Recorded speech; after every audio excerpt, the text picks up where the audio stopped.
আসসালামু আলাইকুম, কেমন আছেন সবাই? আশা করি আল্লাহর রহমতে সবাই ভালো আছেন, সুস্থ আছেন। আলহামদুলিল্লাহ, আমরাও ভালো আছি। তো আজকে হচ্ছে কয় তারিখ? 19 তারিখ। আজকে 19 তারিখ সোমবার।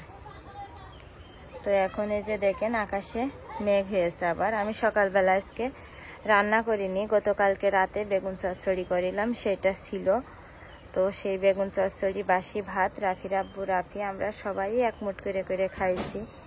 খেয়ে রাফি গেছে মাদ্রাসায়। আর আমি গতকালকে যেহেতু রান্নাঘর গুছাই টুছাই অনেক কাপড় চোপড় জমিল, তো সেই কাপড় চোপড়গুলো সব পরিষ্কার করেছি। এই যে দেখেন উঠানে মেলে দিয়েছি। এই পাশে রশিদি আছে আরো অনেক। তো এগুলা মেলে টেলে দিয়ে তারপরে আনাসের ঘুম পাড়ালাম। দেখেন আনাস কিভাবে ঘুমাচ্ছে, ওরা দেখাচ্ছি না।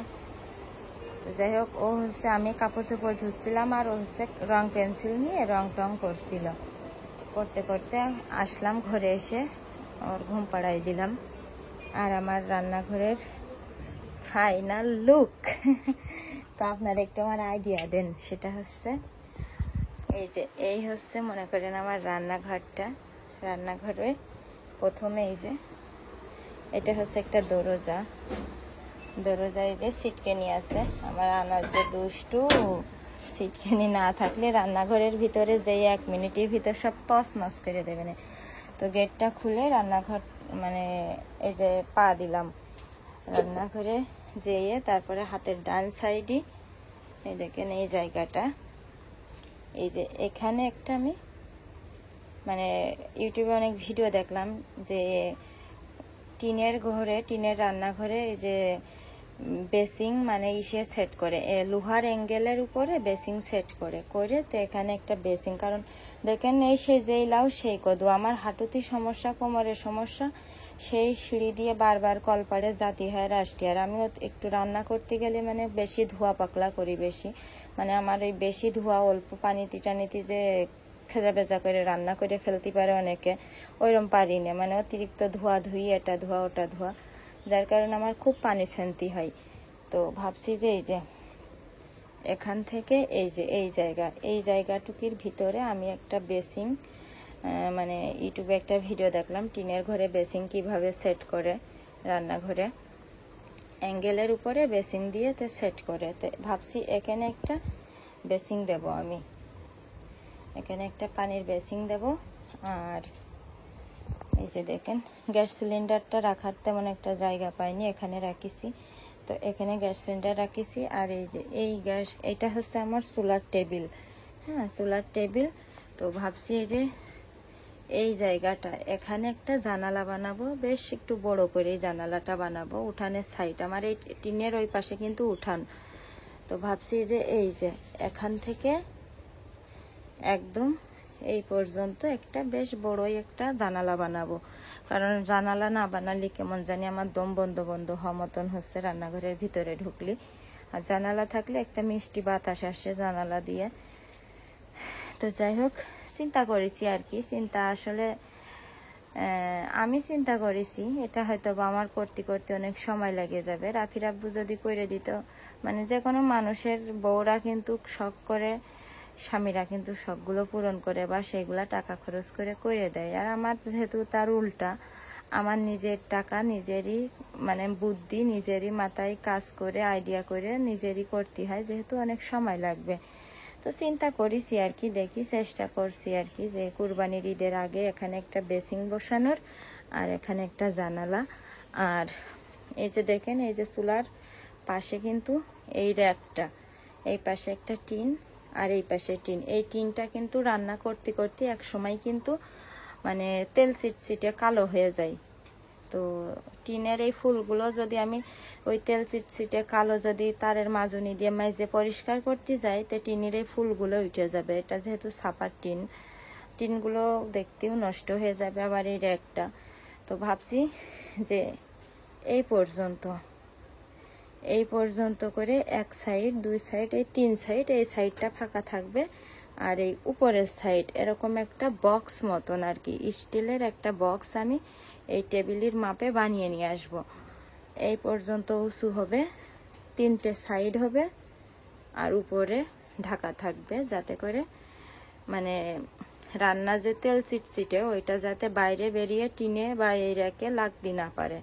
শুধু ওই বক্সটাই আমি কলপারে নিয়ে যেয়ে দেখা যাচ্ছে মাসে একদিন পরিষ্কার করে নিয়ে আসলাম, মানে এরকম আর কি চিন্তা করেছি। এটা আমার মন থেকে আর কি আইডিয়া করেছি যে এই টিন পরিষ্কার করা, এই টিন পরিষ্কার করা, এই র্যাক পরিষ্কার করা সবসময় সম্ভব না। টিনও নষ্ট হয়ে যাবে, র্যাকটাও নষ্ট হয়ে যাবে। সেখানে আমি স্টিলের ওই শিট একটু দাম বেশি, তারপরেও ভাবছি যে শিট দিয়ে আমি এরকম একটা বক্স বানিয়ে নিয়ে এসে এখানে দিয়ে দেব টেবিলের মাপে। রান্না শেষ করা হয়ে গেলে ওইভাবেই থাকবে, 1 মাস পর পর কিংবা 1 সপ্তাহ পর পর এরকম আর কি সুযোগ সময় বুঝে পরিষ্কার করব কলপাড়ে নিয়ে যেয়ে। তাহলে আমার টিন নষ্ট হবে না, র্যাকও নষ্ট হবে না। তো আপনারা একটু বুদ্ধি দেবেন। আসলে আমি যেটা আমার মন থেকে আর কি এই আইডিয়াটা করলাম, যেহেতু যদি টাইলসের রান্নাঘর হয় তাহলে কোনো সমস্যা হয় না। টাইলস তারের মাজনি দিয়ে পরিষ্কার করলে শুকিয়ে গেলে ধুয়ে মুছে পরিষ্কার করা যায়। এটা যেহেতু ছাপার টিন। তারপরে যে দেখেন চুলার পাশে র্যাকটা থুইছি, র্যাকের উপরে আমার দরকারি কিছু কোটাকুটি কিছু জিনিসপত্র, এর ভিতরে কিছু জিনিসপত্র কোটাকুটি। উপরে একটা মুড়ির ড্রাম, রাইস কুকারের ড্রামটা, এটা বক্সটা। এখানে রাখিছি চালের ড্রাম, এখানে ব্লেন্ডার রাখিছি, এখানে একটা র্যাক রাখিছি। র্যাকের ভিতরে আমার দরকারি থালা বাসনগুলা। তার পাশে রাখিছি পানির কলসি। আর এই যে তরকারি ধুয়ে টুয়ে পানিটা এর ভিতরে রাখবো। এই পুরনো রাইস কুকারের পাতিলে এটা। আর এই কুলোর উপরে বটি রাখবো। এই যে আমার বটি। আর এই সেলাই মেশিনটা, এই যে এটা কিন্তু আলনা।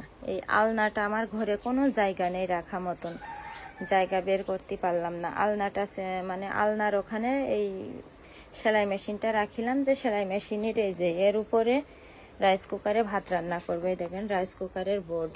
তো এখান থেকে ভাবলাম এখানে রান্না করব, কিন্তু আলনাটা কোনো জায়গায় মানে ঘরে আমি রাখতে পারলাম না, ঘরে জায়গা নেই। যার কারণে বাধ্য হয়ে আলনাটা আমি এখানে একটু বাঁকা করে রাখিছি। রেখে আলনাটায় দেখেন একটা বড় কাপড় দিয়ে ঢেকে রাখিছি, যাতে তেল চিটচিটে যদিও বা হয়ে যায়, এই কাপড়টা একটু গরম পানি দিয়ে পরিষ্কার করলেই হয়ে যাবে। তারপরে সেলাই মেশিন রাখিছি। সেলাই মেশিনের পারে যে আমার টেবিল ফ্যানটা। আর এখানে রাইস কুকারে ভাত বসাবো। এই যে বোর্ড, এখানে ভাত বসাবো। আর সেলাই মেশিনের নিচে একটা টুল রাখিছি, ওখানে এই যে বালতি, এই বালতিতে এই যে এখান থেকে পানি পড়ে, এই পানি পড়লেই এখানে বালতি পাততে হয়। এই যে এই জায়গায় বালতি পেতে রাখলে এখানে পানিটুক এসে বালতির ভিতরে পড়ে। তো যার কারণে বালতিটা আমি এখানে রাখিছি। আর ওই যে এই দেখেন এখানে পেঁয়াজ রসুন আছে। আর টেবিলের নিচেই দেখেন আটার ড্রাম, আতপ চালের গুঁড়োর ড্রাম, আলু, তারপরে কি রাখিছি মসুরির ডাল টাল এইসব আর কি। তো যাই হোক এইভাবে মোটামুটি আমার মন মতো সাজাইছি রান্নাঘরটা। কিন্তু এখানে কাজ আমার, এখানে একটা বেসিং, ওখানে একটা জানালা, আর চেয়ারের উপর মানে টেবিলের উপরে শীট দিয়ে যে একটা বক্স বানিয়ে নিয়ে আসবো, একটু বড় করে বক্স। মোট আমার 3টে কাজ, জানি না ঈদের আগে শেষ করতে পারবো কিনা।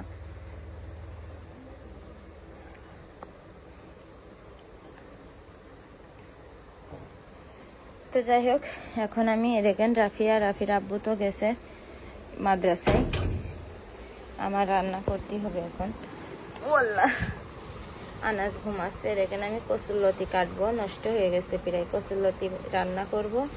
আর এখানে 3টে পটল আছে, পটল 3টে, একটা পেকে গেছে, 2টা পটল ভাজি করব আস্তে করে, মানে ওই যে মাঝখান থেকে কেটে।